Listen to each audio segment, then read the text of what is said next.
A'udhu billahi minash shaitanir rajim. Bismillahir rahmanir rahim. Assalamu alaikum. Je cherche la protection de Dieu contre le Satan, le lapidé, de par le nom de Dieu, tout clément et tout plein de miséricorde, que la paix soit sur vous. Donc, nous avons abordé dans la première partie Al-Kaaba, le bâtiment. Dans la deuxième partie, Al-Kaaba, le recouvrement, le Kishwa. Après, nous avons abordé Al-Kaaba, les clés de la porte, El-Mafati, El-Mutazin. Dans la quatrième partie, 1, 2, 3, 4, c'est ça, ouais.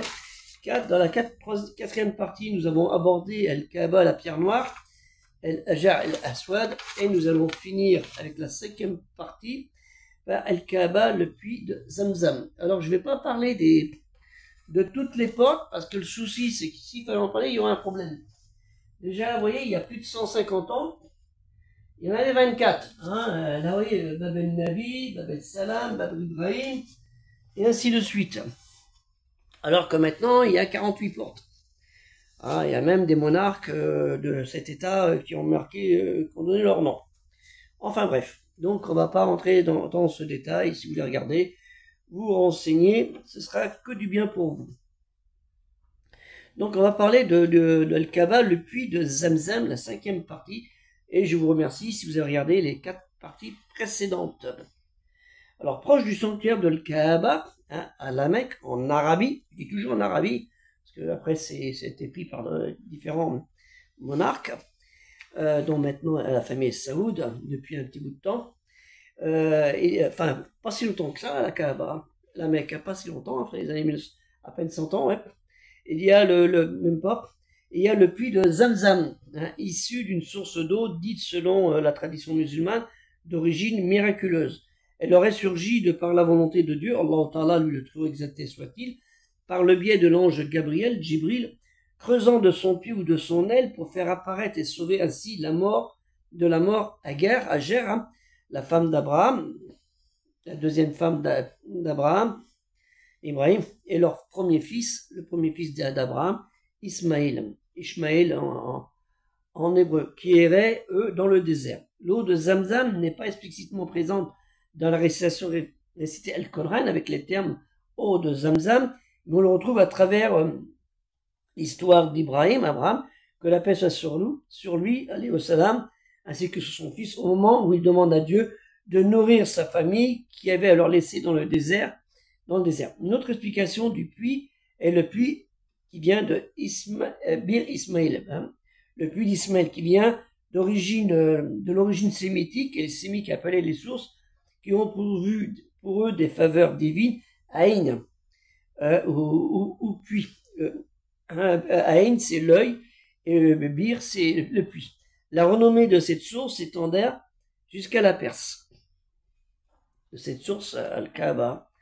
Et nous trouvons dans la sourate 14, Ibrahim, en l'occurrence, Abraham, au verset 37, « Ô Seigneur, j'ai établi une partie de ma descendance dans une vallée sans agriculture près de ta maison sacrée. » Hein, enfin, ceux qui l'ont fait, mais c'est pour expliquer que c'était dans ce lieu que ça s'est fait. « Ô notre Seigneur, afin qu'il accomplisse la prière, fais donc que se penchent vers eux les cœurs d'une partie des gens, et nourris-les de fruits, peut-être seront-ils reconnaissants. » Parce que depuis, la Mecque a toujours eu de l'opulence, c'est pour ça que c'était un haut lieu de pèlerinage, mais aussi de transit pour le commerce.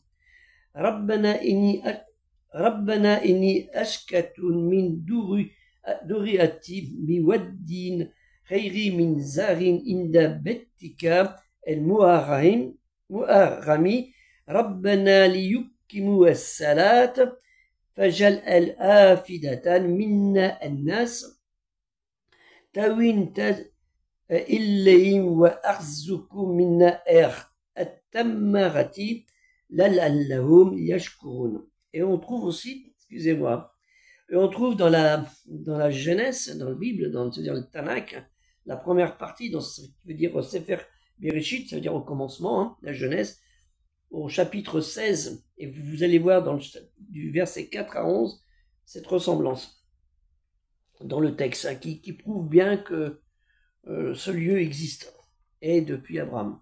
Au 6e siècle, Sheban Ibn Hashim, plus connu par Abd al-Muttalib, le serviteur de Moutalib, qui était le 4e chef de la confédération tribale des Koresh, et le grand-père du prophète Mohammed, sallallahu alayhi wa sallam, celui de la paix, fit agrandir et embellir le puits.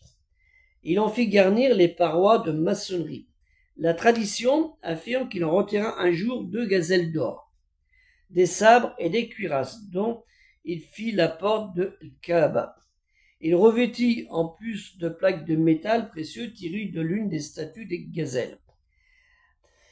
La deuxième étant placée dans le temple. On parle du temple de Kaaba. Il faut savoir que c'était des polythéistes à l'époque. D'après la croyance musulmane, l'ange Gabriel a lavé le cœur du prophète Mohammed, sallallahu alayhi wa sallam, celui de la paix, avec l'eau de Zamzam quand il avait 5 ans environ. Et le jour de sa purification, on appelle ça, c'est le jour de sa purification. Toujours, ça vous pouvez le voir dans la biographie du prophète, il n'y a pas de problème. Toujours en activité de nos jours, elle n'est jamais tarie, malgré les siècles d'existence, dans le désert avec une très forte consommation. Il faut savoir que la Mecque, c'est une vallée, et quand il pleut, bah, ça tombe. C'est pour ça qu'on voit souvent des inondations, même à l'intérieur du temple, autour du temple, Al-Kaaba. On voit souvent des inondations, c'est fréquent. Parce que maintenant, comme c'est bétonné, alors ça augmente. Mais avant, ça rentrait dans le sol, et puis ça rentrait dans Zamzam. Donc c'est une source bénite. Et on trouve ce terme dans les psaumes aussi, hein. La vallée de Baka. Je crois que c'est le psaume 84, si je me souviens bien, verset 14. À vérifier, mais vous allez dans les psaumes, vous allez le trouver. Donc les pèlerins ont à cœur de ramener de leur pèlerinage, depuis le Zamzam, de l'eau, avant que des modifications en fût apportées. Mais bon, toujours il y a un petit commerce là-dessus.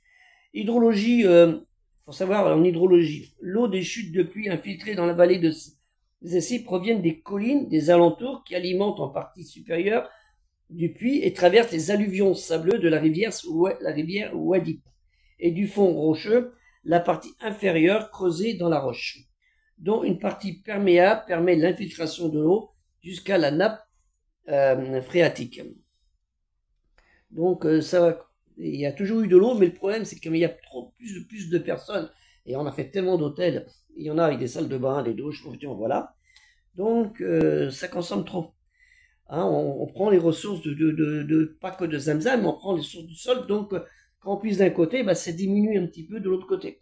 À l'origine, l'eau est épuisée à l'aide de cordes et de seaux, et depuis des pompes électriques extraient l'eau. Il faut savoir qu'il y a de l'eau de Zamzam qui va à la Médine. Hein, à l'origine, l'eau était puisée à l'eau des cordes et des seaux, donc il y a une grosse consommation. Hein. Et depuis des pompes électriques extraient l'eau qui est disponible dans tout le Masjid al-Haram, la mosquée sacrée, par des fontaines ou des conteneurs près de la zone du Tawaf. Donc ça a été tellement modernisé aussi. Qui parle de modernisation, parle de consommation. Donc vous connaissez le système. Si on pompe l'eau d'un côté, il y a la sécheresse, c'est le même principe. C'est le même principe. Donc quand vous prenez de l'eau, si vous voulez en ramener à la maison, ramenez 50 centilitres s'il vous plaît, et pas 50 litres. Le centre de recherche et d'études de Zamzam dépend de l'inspection géologique saoudienne, analyse les propriétés techniques de l'eau et ces informations sont continuellement mises à jour sur Internet. Hein, c'est super pour éviter une maladie, les bactéries. Hein. D'autres puits des environs sont également surveillés afin de gérer le système aquifère local. C'est important. Hein. L'eau, en fait, exactement l'eau de Zamzam et même des autres puits, est riche en azote, en calcium et en chlore, plutôt lourde et d'un goût âpre.